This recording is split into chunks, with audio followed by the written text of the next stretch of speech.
Yeah, we're going to have pain. We're not going to not have pain over this. But you can't waste it. You got to use it for something. All these arrows in the sword I will keep. There was nothing to hit there but that one pole. 3 foot either way, they both would have been fine. That's the only meal they get every day, is what they get at school. I mean, they were drinking water with wiggle tails in it. It was bad. Because there were a lot of ways that we saw that God was taking care of us, even in the midst of it all.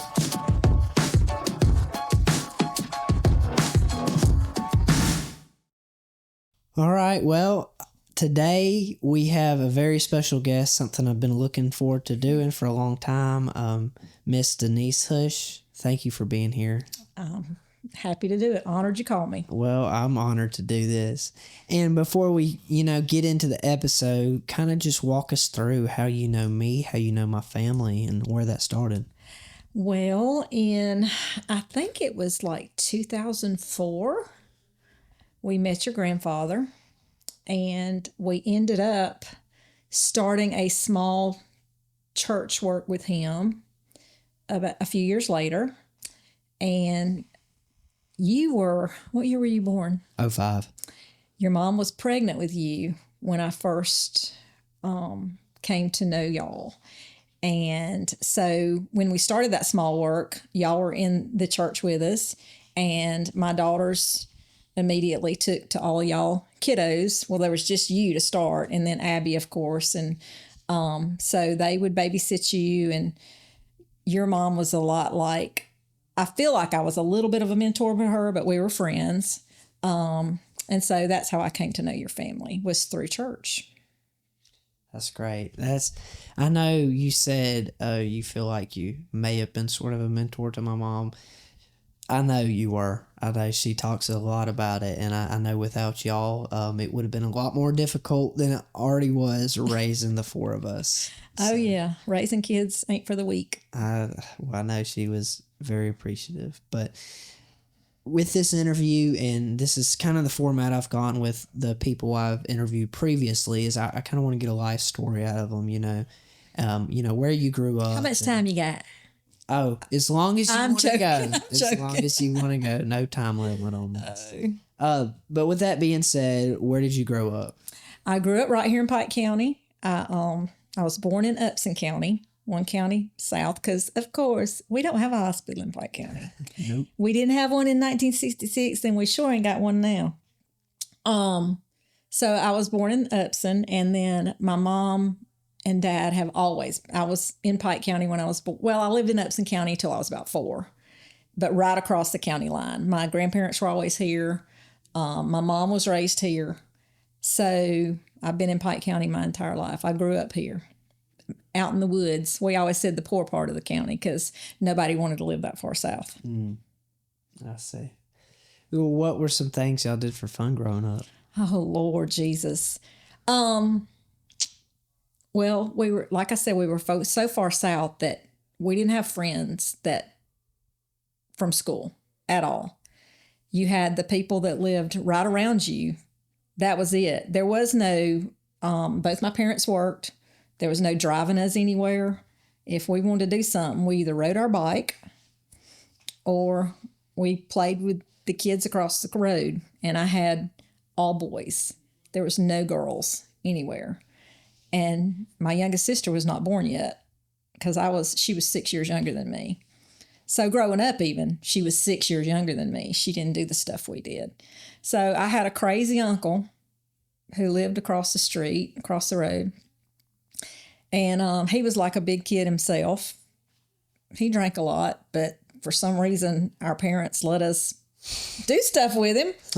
So most of my childhood was Harold dragging us over the mountain. He'd let us drive cars. We had mini bikes. We always had a motorcycle or a mini bike, and we may have one that ran, and the rest of them, we would tie the frames behind that one that ran and pull.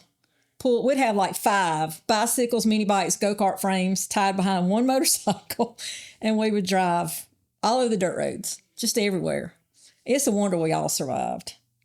I mean, our life was crazy. Wow. I mean, it was a great childhood. It was very innocent, very innocent.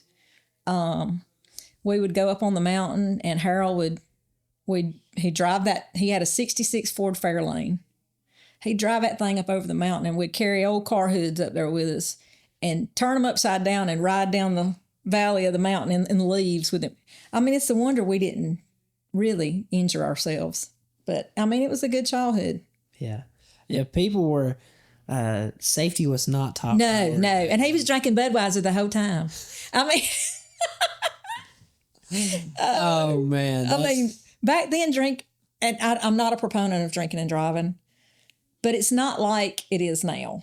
Of course, there weren't that many cars on the road either back then. I mean, and like I said, we lived in the woods, so we tore the dirt roads up.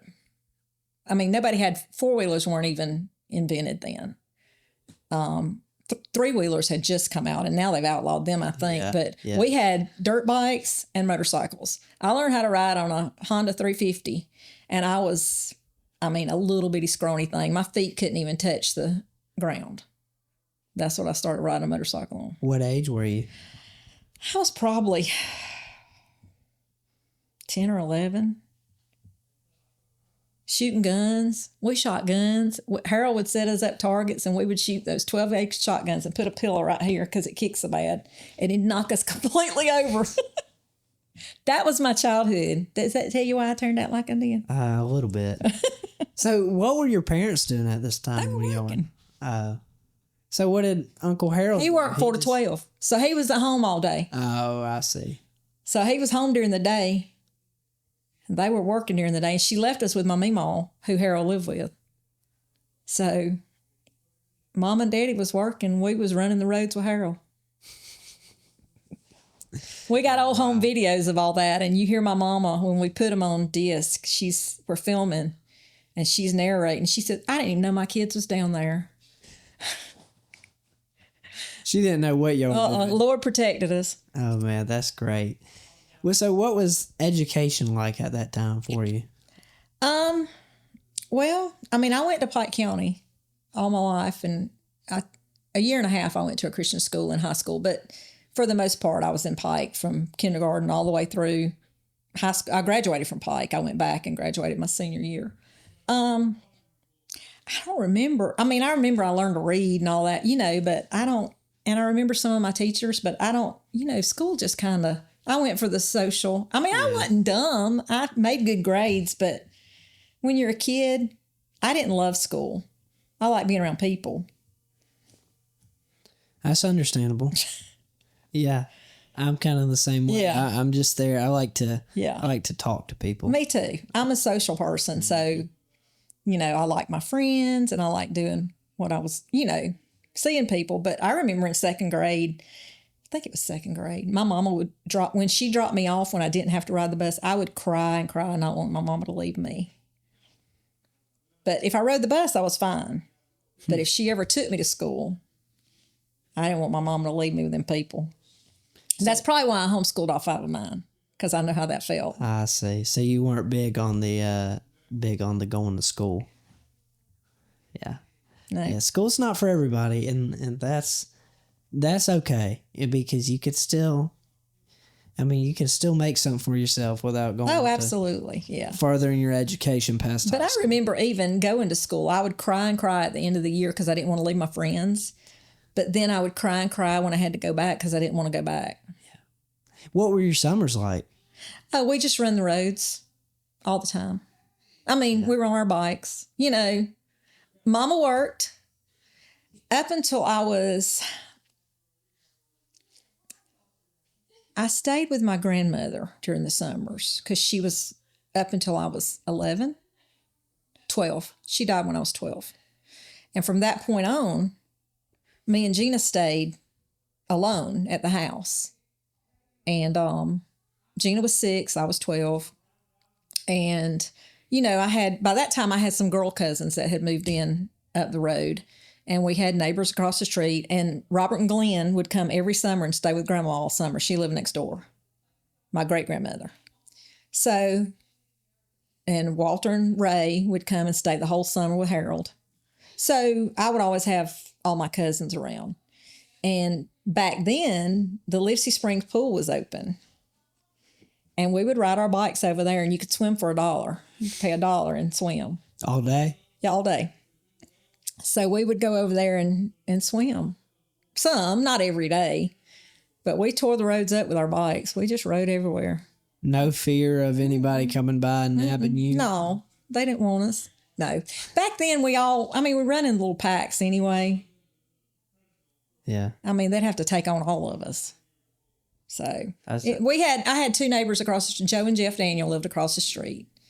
And Joe was a year younger than me, and Jeff was Gina's age. So maybe a year older.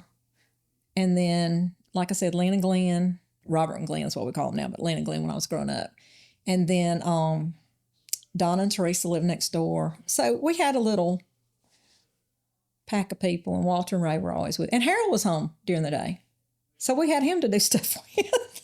It didn't matter that he was 40-something years old. So y'all were always looking after each other, had each other. Oh, yeah, back. yeah. Yeah, that's cool. Were you ever a troublemaker growing up? I don't want to say I was a troublemaker. I did get in trouble. Mm-hmm. Okay. I was probably, if you had an idea, it didn't have to be a good idea for me to go along with it. I had one, when I was in middle school, I rode the bus, and we had we'd go through Concord and drop off. The middle school back then was in Concord. So they'd pick us up at the middle school, and then we had just a few people we'd drop off right there in Concord. And then the rest of us were all just homies, you know. We were there for the long haul. It took them a while to get us home. Well, one time, one of my guys I rode the bus with, we were the long haulers, you know, and he smoked, even back then. He had a cigarette on there. This one girl from Concord that we didn't like. And I told Betsy I was going to tell this story. And we didn't like this girl. And he was sitting next to me, and she was sitting in front of me. And he said, just singe your hair a little bit. So I took that cigarette lighter, and I went to cinch her hair, and it went, and I went to beating her in the back of the head. And we put it out. Goodness. It wasn't bad. I mean, There's no way. But see, you go to jail for that now. Yeah. But for sure. We joke about it. Even now, I saw her. Her husband graduated with me, so I saw her at my 40-year high school reunion this past September, and she said, "You remember when you caught my hair on fire?" But we're friends. I mean, we were friends after that, even in high school. Oh, so I'm sure she wasn't laughing. It's under the blood of Jesus now. It's okay. But that's hilarious. These poor kids now, they can't do nothing. I mean, not that I'm saying you should set somebody's hair on fire. Right. Just say, but it wasn't my idea. It was my friend's idea. You just went along. I just kind of held the lighter up there and flicked it. Oh, so sort of a troublemaker. Sort of. I could get in trouble, but usually it wasn't my idea. So were you mischievous? Did you try to hide it?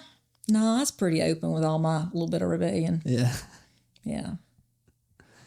Wow. Oh man, I can't get over that story. That's funny because you're right. Nowadays, oh my goodness, you did that. You go to jail. They'd lock me up. Yes. Them poor children can't do nothing nowadays. Like I said, not that I'm saying you should set somebody's hair on fire, but some things are just a learning experience. You know, they are. She learned not to sit in front of me, and I learned don't try to singe nobody's hair. So did somebody have to come back there and like? No, I beat it and put it out. What did she say afterwards? Was she screaming? Oh yeah, I mean it was. I don't remember really, but she even wrote about it in my yearbook, in my senior yearbook. She said something about it, even if you did catch my hair on fire, and we talk about it even when I see her because we don't see each other often. She lives in Florida now. Still friends after all that. Oh yeah. How about that? That's great. So, did you ever have a job throughout high school, or what was your first job that you? My first job, other than like babysitting.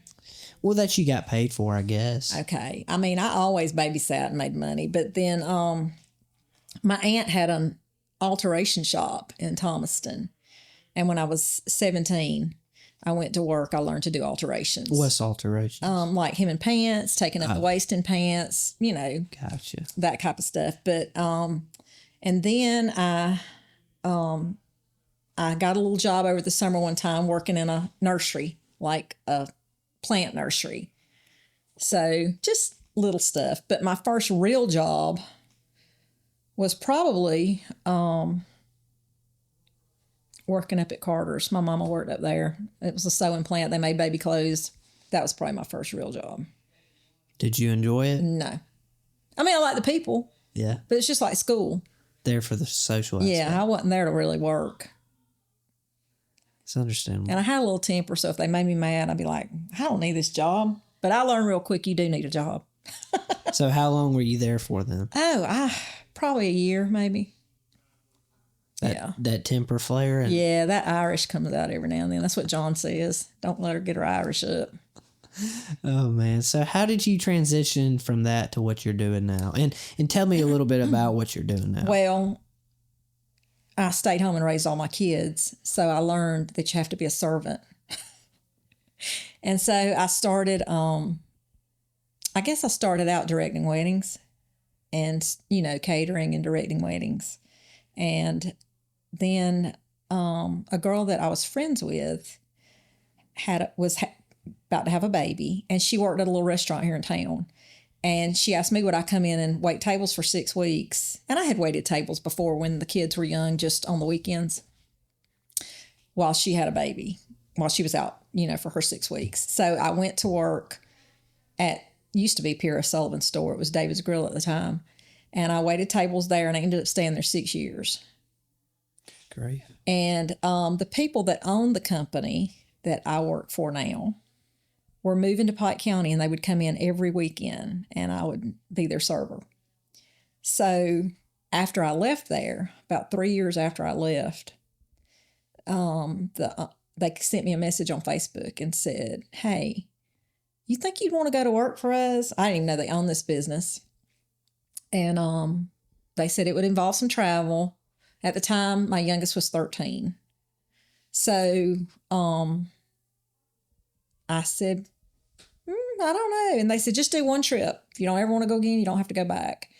And I went on that one trip in 2013, and then I've been doing it ever since. And slowly, I'd work that one and then be home for 4 or 5 months. And then slowly, I kind of took over running the business.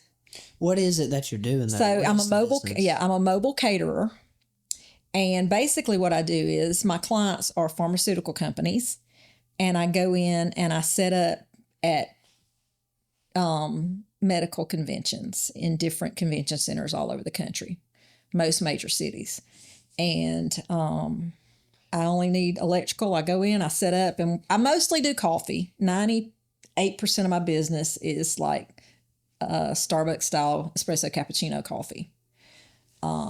Sometimes we'll do other stuff. I'll do sparkling ciders or, just whatever the client wants, cupcakes, cookies, but most of my business is coffee.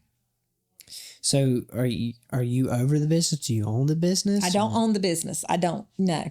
But I'm over the warehouse.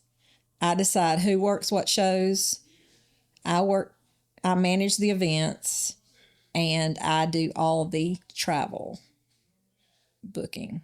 So I do almost everything. Yeah. Except for, I don't run all the shows anymore. I used to have to run a lot of shows, but since I pull back some. So do you have a lot of people under you? Yeah. I guess you could say they're under me. I'm not there with them, telling them what to do. I have some event managers that run shows too, but they defer to me or the general manager at the company. I see. So do y'all, how often do you have to travel? How often are you moving around and going to these events? Normally we have about 3 months out of the year that we don't work. We're very seasonal. We don't do a lot in January. I got one show going on right now in Los Angeles, and somebody else is working that.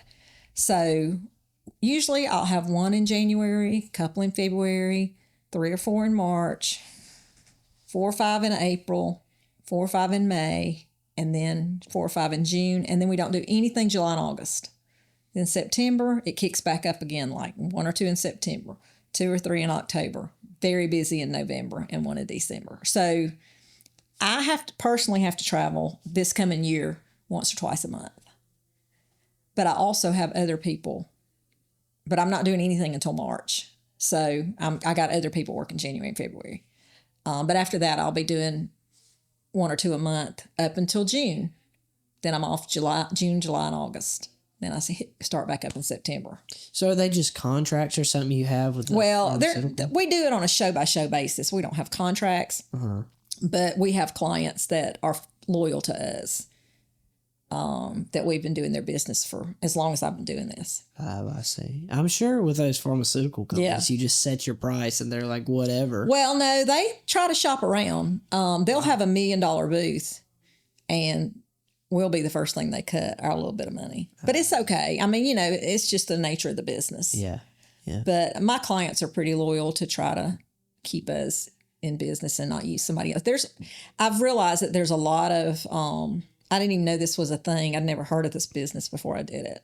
Most people don't even know, have never heard of mobile catering, but there's a lot of competition out there. There are multi-million-dollar companies that do the same thing we do. And we're just a small little company in Griffin, Georgia, with our few little clients. And I'm happy with that. Yeah. Don't want it to get too big. No. So you talked about, y'all do coffee and stuff like that. So I'm sure you're probably a pretty good barista then. I am. What's your favorite cup of way to have coffee, I guess? My favorite? For you personally, what do you enjoy the most? I like a cortada, but not the cortada that Starbucks makes, because that's not a true cortada. Okay. A true cortada is a shot of espresso and a shot of milk. Shot of steamed milk. But I deal with international clients who have been doing this coffee for years and years and years before the USA got involved. So when they want a macchiato, they want an espresso macchiato, a short. They don't want a big old thing of milk like we're used to here. Yeah. It's just a difference in what it was intended to be and what it has become. So do y'all set up like a whole espresso machine and just... Yeah, I ship all my equipment. I have rolling crates that are about 450 pounds, and I ship them to the site. And when I get there to set up, they're already on the show floor in my booth. I just have to unpack them, set up the machine, get everything going.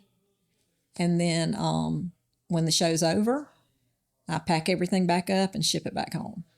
And then we have a guy at the office. My nephew comes in and he cleans the machines for me and gets them ready to go out again. So how many I guess cups of coffee are you making per show? It depends. If it's a show with 20,000 attendees, we can do 500 or 600 cups a day easy. If it's a show with 5,000 attendees, you're not going to be that busy. Yeah. It just all depends on. So do you have other people there working with you, just helping you make them, or is it just you? Yeah, no. It depends. If it's a big show, long hours, I got to have somebody else there. I did a show, though, in Colorado Springs in November that it was a 3-hour day. There was no reason for anybody else to go. It was a small show. So I'm in Colorado Springs by myself with 12 inches of snow driving around. It's crazy. But yeah, it depends on what the needs are of the client. Some shows are 12 hours long. You got to have a break. Nobody can stand there for 12 hours and make coffee. So most of the time, we always send at least 2 people. Well, are these shows multiple days, or is it just a one day? Okay. Yes. Usually they're 3 days. There are some that are 4 or 5. There may be one a year. That's 5 days. And this company covers all your travel, all your stay, food, all that? Yeah. Wow. Well, they give you a per diem for your food, Gotcha. but they cover all your travel. And so the coffee is is it just already paid for? Somebody just comes up and says... Yes, the client pays for we have a show-by-show contract with the client. They pay up front, and they have unlimited cups of coffee. But we charge them based on how busy the show's going to be. I see. So, and doctors, it's usually doctors or surgeons or scientists, nurses. So they just come up and get coffee. A lot of the smart people. Yeah. Yeah. Because, I mean, that's what the client wants, is them to come into their booth to hear about their pharma. So they pay us to do coffee to draw them into the booth. Oh, makes sense. What's the name of the company? I can't. I'm not going to. Can't. I'm not going to tell who my. I don't want to do that. What? No. Oh, my Not company. your company. My company is that's 4 your Points Hospitality. Yeah, not my clients. Okay, yeah, 4 Points Hospitality. Cool. And so you said you've been there since 2013. Mm-hmm. Long time. Planning to retire anytime soon? Probably not. I'll probably work till noon the day of my funeral. Yeah. John's got to retire. Yeah. You just love to travel then. I don't just love it, but I mean, I've cut back, so it's better since I'm only doing 1 or 2 a month. I can handle it. That's cool. I know Mama talked about you did something with catering, but I never really understood. It's an industry nobody's ever heard of if they're not in the industry. Okay. Because I'd never heard of it. Yeah. Thought travel. When he called me, I'm like, "What are you talking about? Do you need somebody to babysit you?" Because he travels for his job back then. The guy that owned the company, and he said, "No, it's a company we own." And I'm like, "Yeah." Wow, that's pretty cool.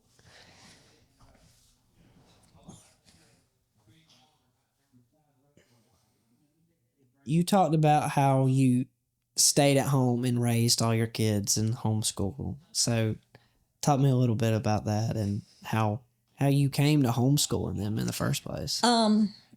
When the boys were little, we fully intended to send them all to school. I mean, it wasn't even a thought to homeschool.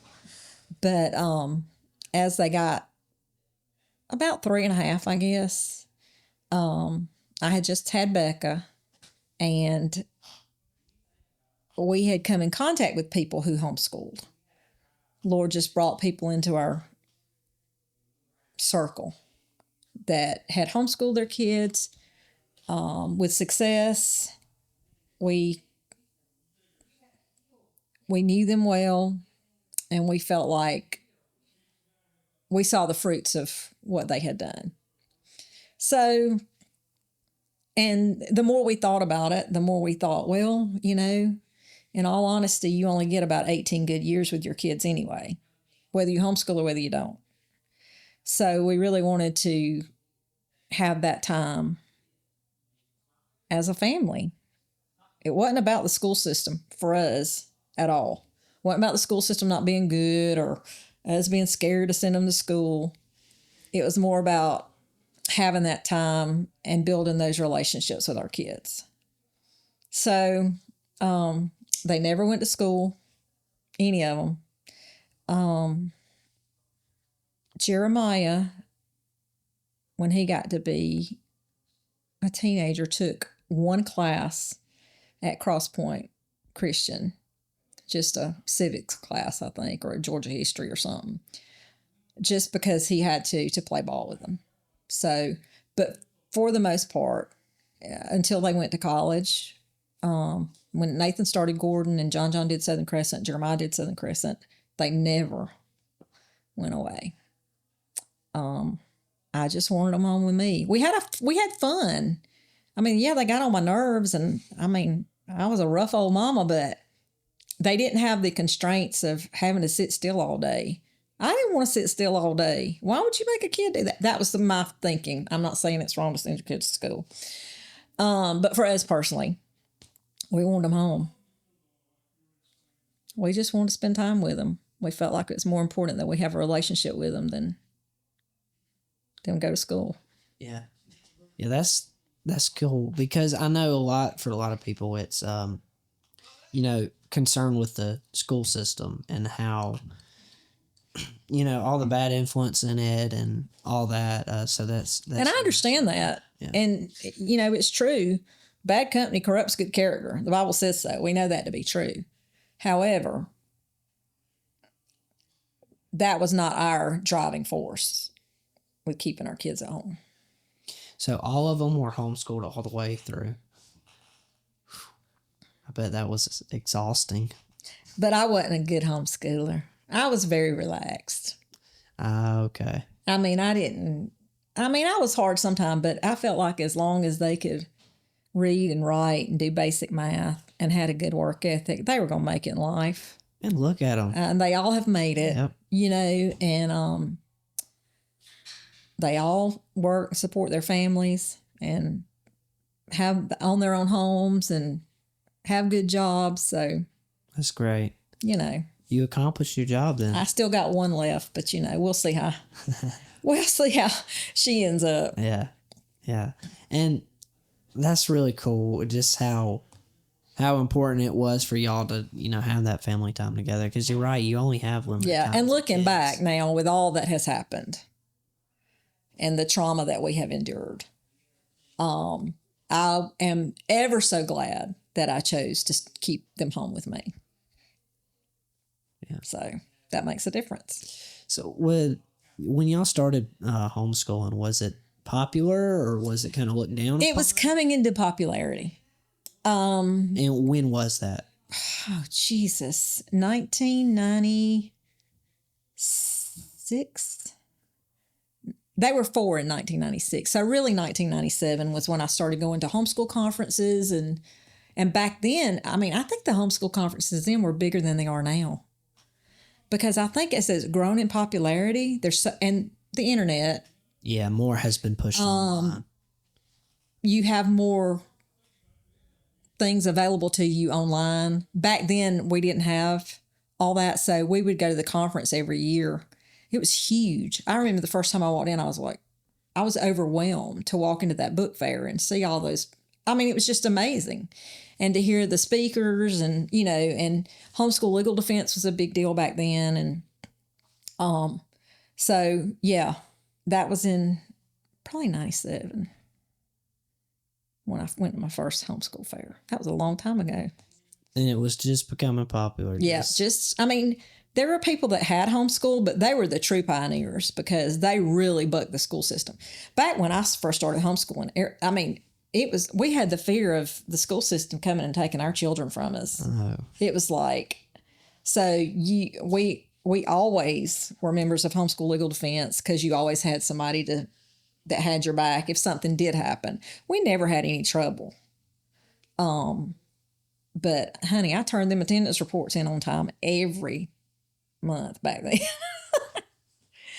Oh, thank the Lord they all survived. They didn't never come get them. What's a piece of advice you would give to a young mom that's wanting to, start homeschooling their kids? They have the idea of doing it, but they don't really know where to start. What's... Well, it all depends on the age, because if they're young, don't sweat the small stuff. Play with your kids, have a relationship with them. Don't let them sit in front of the TV. We didn't have TV either. That is a big deal. When my boys were little, we didn't have TV at all. So they had no choice but to do things. So that's the big thing. Cut out TV and the computer and have a good time with your kiddos. That's a lot harder now, though. It is. I can't imagine. John says it all the time. I don't think we could do it again. Because we were talking about raising our kids and how they all did turn out pretty well. And he said, I don't think we could do it now. It's a different world than the one I raised my kids in. And they're not that old. So. Well, I see a lot of parents that they let the devices raise their kid. Yeah. Instead of doing it themselves. And I can't say much because I'm not a parent. You ain't been there yet. So I'm not sure. But just what I've observed is I don't know, it frustrates me when I go out to these restaurants and I see all of the kids and they just have their faces in these tablets and stuff. Like, I want to teach my kids to be there, be present, socialize. Well, and they need to learn how to behave without being entertained. Yes. No, nobody knows how to do that anymore. Yeah. But adults are just as bad. We sit on our phone. We do. Yeah, absolutely. There it is. Okay. And you grab it and you sit there and you scroll and you eat up an hour. You don't even realize it. Right. It's so easy to do because they've made it so convenient. It's at the tip of your finger. Yep. The whole world, good and bad. I know that's right. So you're a grandmother now. Yes. How has that been, and how many grandchildren do you have? I have 8 grandchildren. It's been good. They're a joy most of the time. When you get up to 8, there's always somebody to keep. I was blessed that during COVID, my company completely shut down. Medical stuff was the first to shut down, conventions. So I was home for almost 2 years and kept my second granddaughter while her mom worked. So that was a blessing. The oldest granddaughter, I've always kind of had her. She's always spent the night. We've always been close. And then now I'm getting to keep my youngest granddaughter. She's 5 months old, or she's almost 5 months old. And so I'm keeping her Tuesdays and Wednesdays now while her mom works. So that's a joy. The boys, I've never really, not on purpose, but I've never really kept them that much. Easton, with his diagnosis, he had to be with his mom and dad a lot. Can you talk a little bit about that? He was diagnosed with leukemia in May of 2022. He is completely in remission now. He has no more chemo. He's done with all his treatments. He's doing great. He's a normal little boy, buck wild. But because of all that, he didn't stay much. He was very attached to his daddy, and he still is.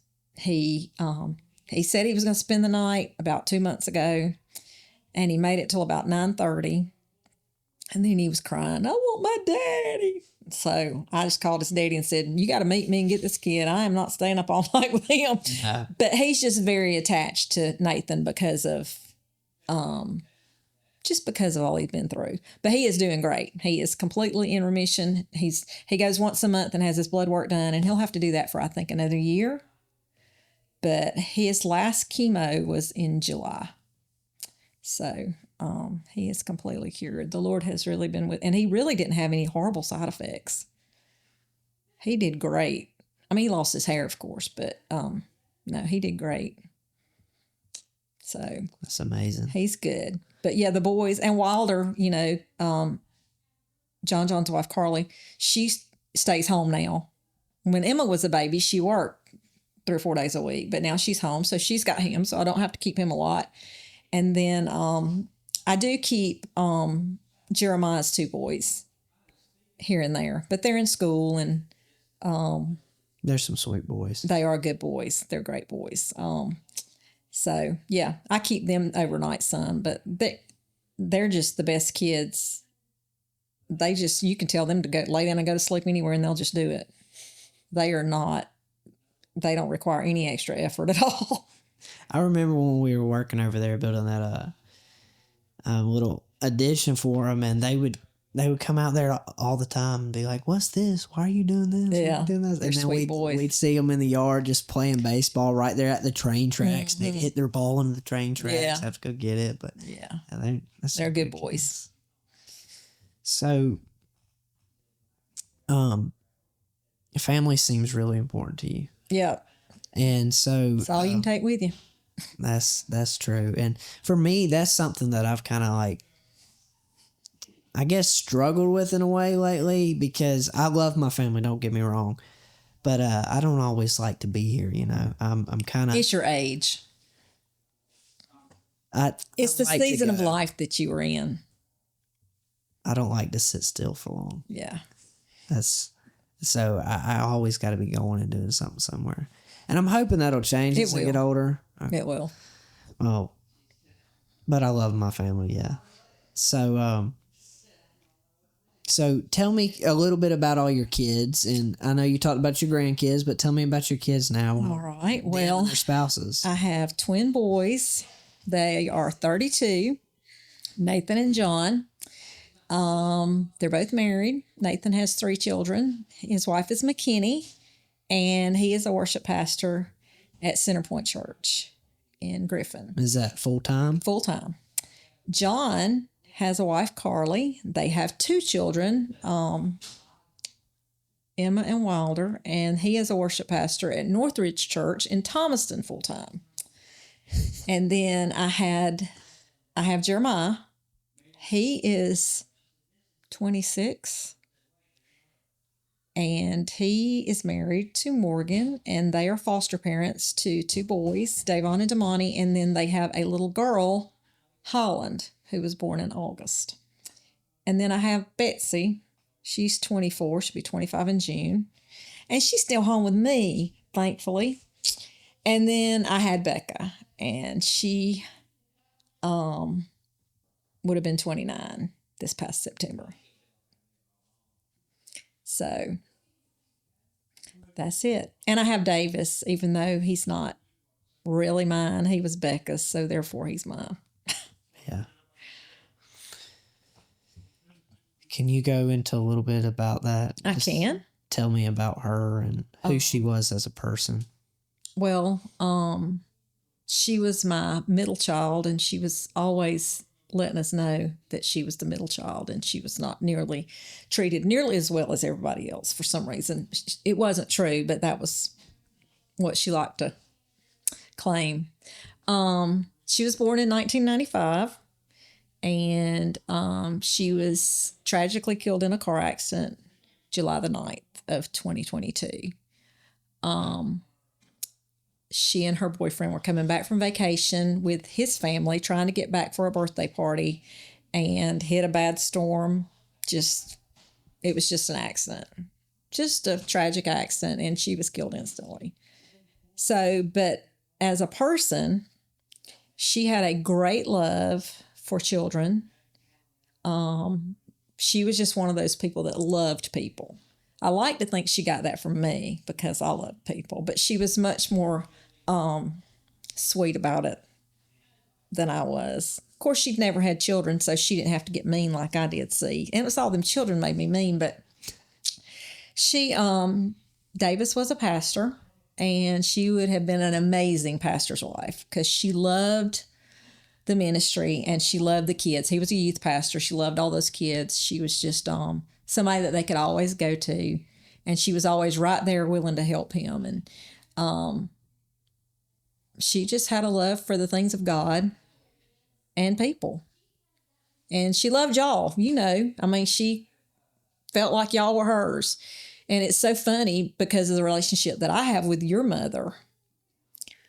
Your mother had that almost same relationship with Becca, because Davis would always say, "Oh, Lord, don't say nothing about Sarah Steele. She thinks she's going to be just like Sarah Steele." So Becca always admired the way your mom raised y'all. So, and I'm thankful for that because, I have great respect for your mother, and she could have picked some worse people to admire, but she loved her people, and she loved the Lord. And I take great comfort in knowing that she's better. We the ones down here living in this hell, not her, Yeah. So, yeah, it was just one of those things that you just never expect to have to go through. But then when it hits you, you just have to figure out a way to get through it. So Davis was her boyfriend? Davis was her boyfriend. Were they... they were not engaged. Were they looking to? Well, they were. We knew that within a year they would be married probably. Yeah. And he had been a pastor for 5 years. And he had just resigned at the church and because he just felt like it was time. And he had taken a secular job. And he told me later, he said, Becca had me the worst years of my life. I wasn't making no money because I was in ministry. He said, then I finally start making some money and she ain't here. But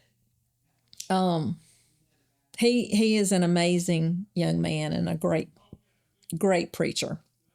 And he loves the Lord with all his heart. And he has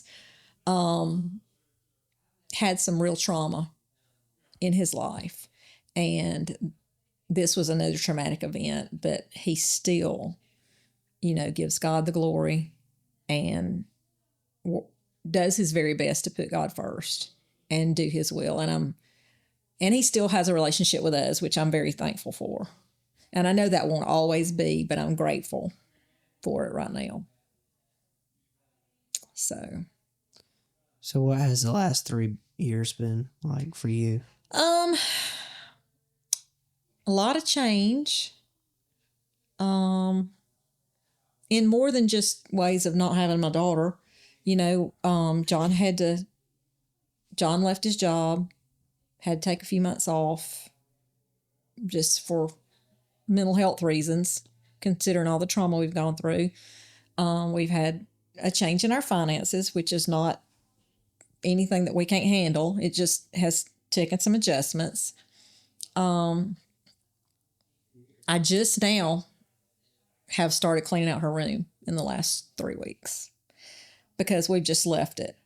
And that's partially on me and partially because I don't want to disturb anybody else.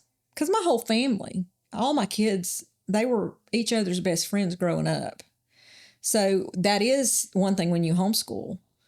Your kids will be especially close.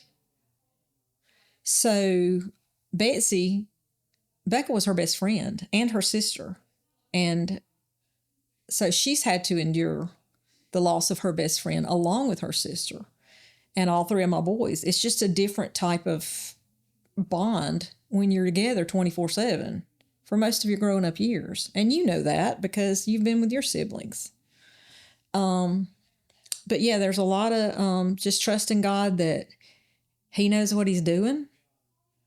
You have to come to that point because, John felt like he had to go see the site where the accident took place. I've never done that. I don't feel like it wouldn't change anything. So, but he said the thing is there was nothing to hit there but that one pole. 3 foot either way, they both would have been fine. So I know God had a reason. I don't know what it is. I know he has to get glory from it. Because if we're not going to give him glory in the bad times, how can we give him glory in the good times? I mean, he expects us to, and I have seen good come out of it. Not for us personally. We're not thrilled, but I've seen children saved and I've seen schools built for, kids that don't have anything in her name. And I've seen people support things in her name that would never have happened had this not happened. Not that I'm not saying it was worth my daughter's life. I'm just saying God has to get glory from it. And if we can't waste our pain, I say that all the time. Yeah, we're going to have pain. We're not going to not have pain over this, but you can't waste it. You got to use it for something. And, that's what we try to do. I don't know that I always succeed, but I try to use her memory for good. But the last 3 years, they've been hell. I ain't gonna lie. I mean, it's not been, we all have our days. And I'm a very private griever. I'm not private about anything else. I don't know why I'm private about that. But anyway, I tend to grieve when I'm alone. And that's fine. I mean, everybody grieves in their own way. But after the accident to start with, if I had something to say, I'd just get on Facebook and say it. I mean, I was just like, okay, this ain't a competition. Y'all ain't grieving like we are. I was very real in the first few months. Not that I was not praising God and grateful for all that, because there were a lot of ways that we saw that God was taking care of us, even in the midst of it all. But, the last 3 years have been an adjustment. How old was she when she passed? She was 26, almost 27. Yeah, she would have been 27 in September after the accident in July. You said something about schools being built in her name. Yes. She went to Guatemala with us a few times, and we had already built 2 schools in Guatemala. One's called Jehovah Jireh, and the other one is Toca. Well, Toca was only a grade school. And it was, Jehovah Jireh is a school that's more for middle-class people. I mean, we do we let people sponsor children so they can go there because their families can't afford for them to go there, but it's in a better part of town. Well, when we would go out to the dump, and these kids were living in the dump with their parents. And I mean, they had no running water. There was wild pigs and dogs running around. It smelled horrible. Their parents were like pulling recyclables out of the dump and selling them to make a living. So the kids had no school. You have to pay to go to school in Guatemala. You have to be able to afford your books, your tuition, and your uniforms to go to any school. So there's no public school system in place there? Everything in Guatemala you have to pay for. So they ended up, those kids had, I mean, they didn't even know basic hygiene. I mean, they were drinking water with wiggle tails in it. It was bad. So our church went in with another church and we purchased some land to start a school for those kids that were in the dump. Not their parents don't have jobs. They're bad off. And it was called TOCA. And it was a grade school. So we had about 50 or 60 kids that were,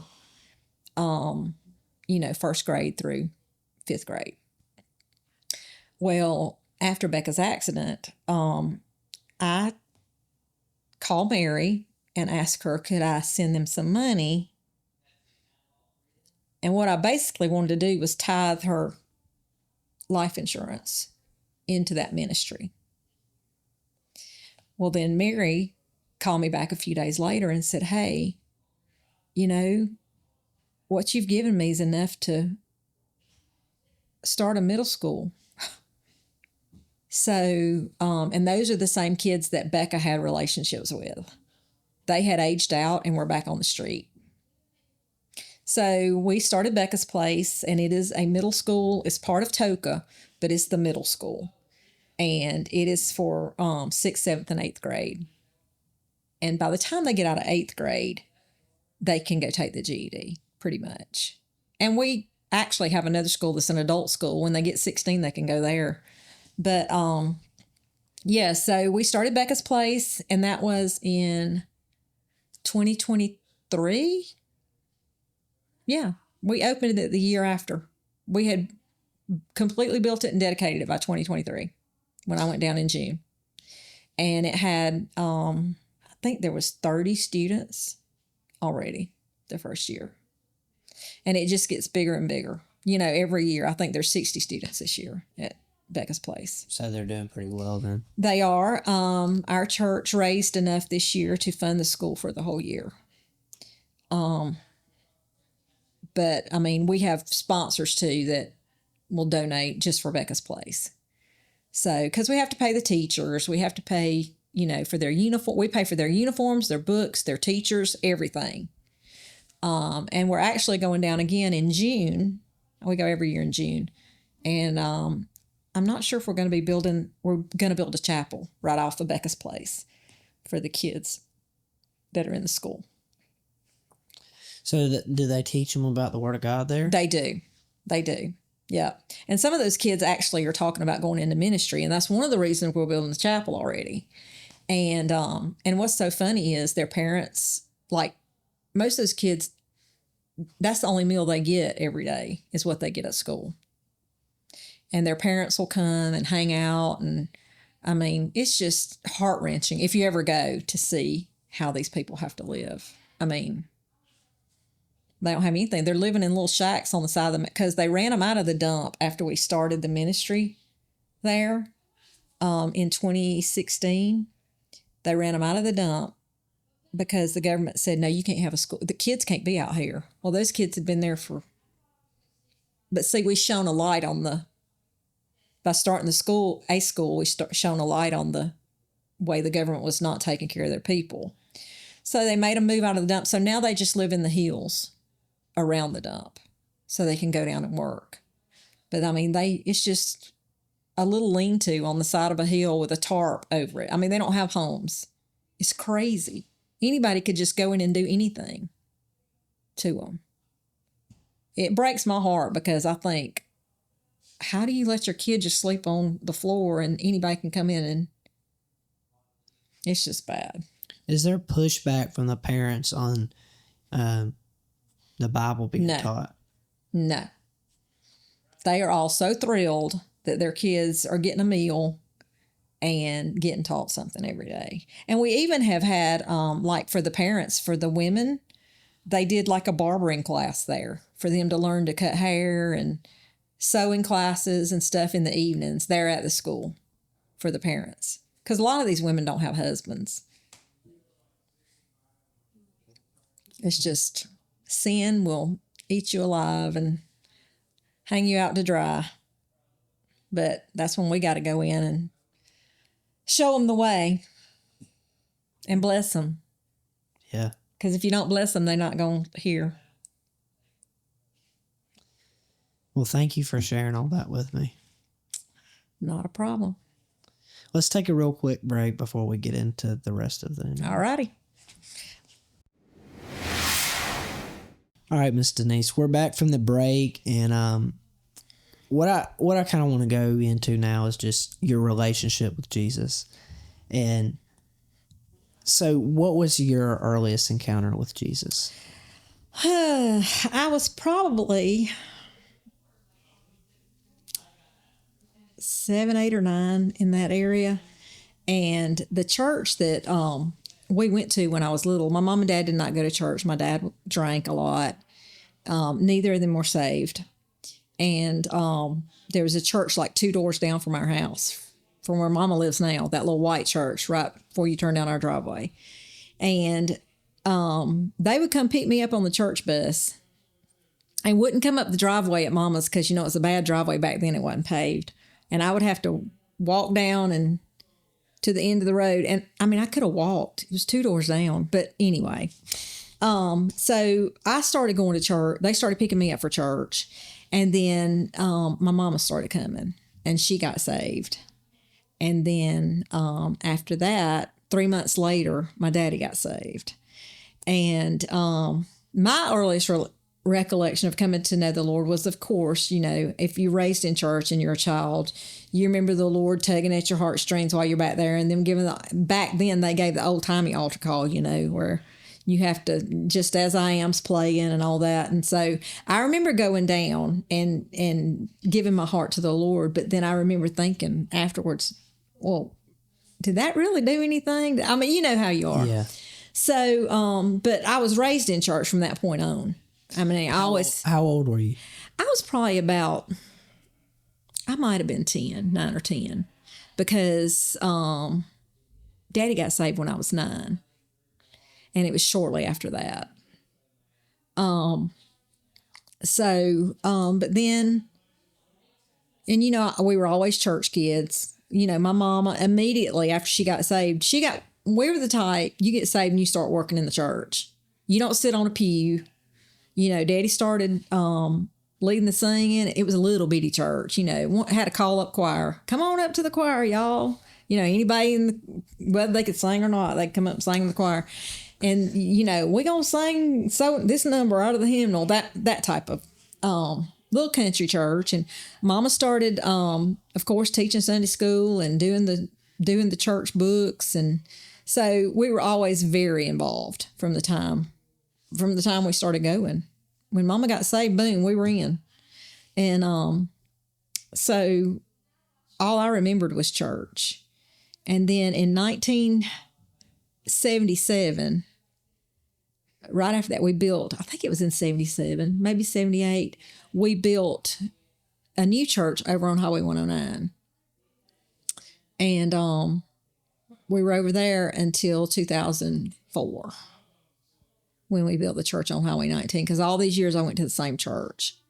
And by that point, I'd already had all my kids, and by 2004, but I was raised it was Mountain View Assembly of God when I was little, and then they changed the name to Molina Assembly of God when we moved over on 109, and then now it's Pike Assembly on Highway 19. So same church, just moved to different locations as the church grew, and you know, different people came in, and so same congregation though. And I still love that church. I still love the people there. But, we're at Center Point. We've been there for 14 years. Wow. Yeah. Was there ever a time where you strayed away from Jesus? Oh, yes, honey. Yeah. I was I don't know, you didn't ask me was I a troublemaker, but I was a pretty good kid up until I got about 19. And at 19, I moved out on my own and was hanging with people that didn't go to church, did not love Jesus. And I had already kind of strayed from the Lord before I moved out, because that's the reason I moved out, because, you just want your freedom. You want to do what you want to do. And I moved out at 19 and was kind of just doing my own thing for quite a while. Got married during that time and divorced. And then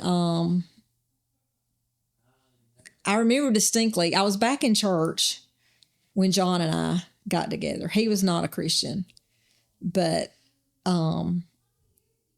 he would go to church with me. And I was back in church, but I wasn't really sold out. I wasn't really working in the church. I wasn't really doing what I was just going to church on Sunday with my mom and daddy, because I was back at home by that point. And I remember when John and I got married, we got married in 1991, August. And I got pregnant in December of 1991 with the twins. And I remember distinctly driving down Highway 109, and we lived in Molina at the time. And I remember saying, okay, Lord, I'm done. That's it. I'm about to have children. I'm sold out. I'm going to live right, because you can't raise godly kids without God. So, and John still was not a Christian at the time. And my mama, we'd have prayer every Wednesday night at church, and she put his name on the prayer list, and she put that John would be saved before the twins were born. That was her prayer. And he came to know the Lord alone in the bathroom at work on June the 12th, 1992. And they were born July 25th, 1992. So God answered our prayers, and, but I remember that ride and saying, okay, God, I'm done with the world. I'm on, and that was when I really made that conscious decision that I was done. I mean, in all my childhood, I was good. I always went to church. But when I got 19, I had that little bit of a period and if you could go back and take it back, you would. But it made you who you are, and it made you realize the blessings that are in. Because if I had not had that first marriage, I would not be as appreciative as I am of the husband that I have. So you can't second guess things. Just got to roll with it. Was there like an aha moment when you were like, or a great experience that you had with God at church or something that really changed your trajectory that you were on? I mean, I think just getting pregnant did it. It was a wake-up call? Yeah. I mean, I had it. I mean, we've been Pentecostal my whole life. We've had great experiences in church. It's not like we have not felt the Spirit move or been slain in the Spirit or not that at all. But I think that was my wake-up call. Okay, it's time to stop playing with God and, you got kids coming. It's time to act like you got some sense. Yeah. I mean, not that I was crazy after me and John married. I wasn't. I was in church. But I just wasn't sold out and serious. What do you think? Where do you think you would be if you without Jesus right now? Oh, Lord. With your family, raising them and all of that. Oh, we'd be a mess. We'd all hate each other, I'm sure, because, I'm a little crazy with Jesus. Can you imagine me without? Oh, boy. I mean, I'd beat them children to death. I'd be in jail somewhere. But, the Lord gives you the grace you need as you need it. And it's different for different seasons of life. I'm a lot more patient now with my grandchildren than I was with my own children. But see, I'm not responsible for their upbringing. Yeah. When you have your own kids and you know that you're responsible for turning out a decent human being, you don't let the little foxes spoil the vines. I mean, you nip it in the bud. If it's a character issue, you need to handle it immediately. I mean, I didn't sweat the small stuff. We know they ran around like wild Indians all the time. But, I mean, the character issues, you got to handle it. And you got to have a good relationship with them. They still love me, I think. They still come eat every Sunday. Is it because they love you or they just love your food? They love the food, I think. But it does promote unity when you have to sit across the table and break bread with people. Yeah. There's something special about it. There is. And my mother always did it for us. My grandmother did it. You know, my great-grandmother always cooked on Sunday. And I just think there's something special about, you know, and families don't always get along. But when you sit across the table from somebody once or twice a month, you know you're going to see them again in another 2 weeks. And you kind of have to get over little petty stuff. So. That's absolutely right. Yeah. Yeah. There's been many a times that we've had to get over the petty stuff because we're all close to it. Right. And you just, like I said, you don't sweat the small stuff. If it ain't going to matter in 5 years, it don't matter now. But character issues matter in 5 years. Yeah. So you have to handle those quickly. Cut them off at the source. Mm-hmm. Before we wrap up kind of here, what is a piece of advice that you would give, just life advice, anything, any type of advice to someone listening? Well, first and foremost, I got 2 pieces. Okay. The first one, of course, is that you have to keep Jesus at the center, because without him, everything we have is nothing. It's a vapor. It's going to be gone. You know, if you don't have that relationship with him, hard times are going to come and you're going to be left flat on your face. The other thing is to savor every moment, because you never know when it's your last one. And I'm not talking about just Becca. I mean, when your kids come running in and jump in your lap, there's going to be a last time they do that. You don't realize it at the time. And you want to say, get off of me. My Lord, you were always running me crazy. But there's going to be a time when they don't do that anymore. Every goodbye. And I learned that years ago, to make time for goodbyes, because you never know. That may be the last goodbye you get. So a lot of people I know say, well, I'm not going to tell them bye because I just get upset. You better tell them bye, because that may be the only memory you have. So just savor every moment, you know, the ones that are annoying and the ones that are great, because you may not ever get to do it again, no matter what it is. That's my piece of advice. That's great. My last question is this: what do you want to be remembered by? What do you want? Oh, well, I was like family. Everybody just remember me because I was wonderful and so sweet and kind, but that wouldn't be realistic. Probably just that I loved well, that I love people, and that I showed the love of Jesus to people. Well, I can say that people already know you that way. Oh, you're sweet. So, well, I want to thank you so much for doing this. This has been a true honor for me, true joy. You're sweet. And I was just, when Mama told me, because I know she reached out to you about doing this, and when she told me she said she'd do it, I was really excited. I'm really looking forward to it. Well, I appreciate you having me.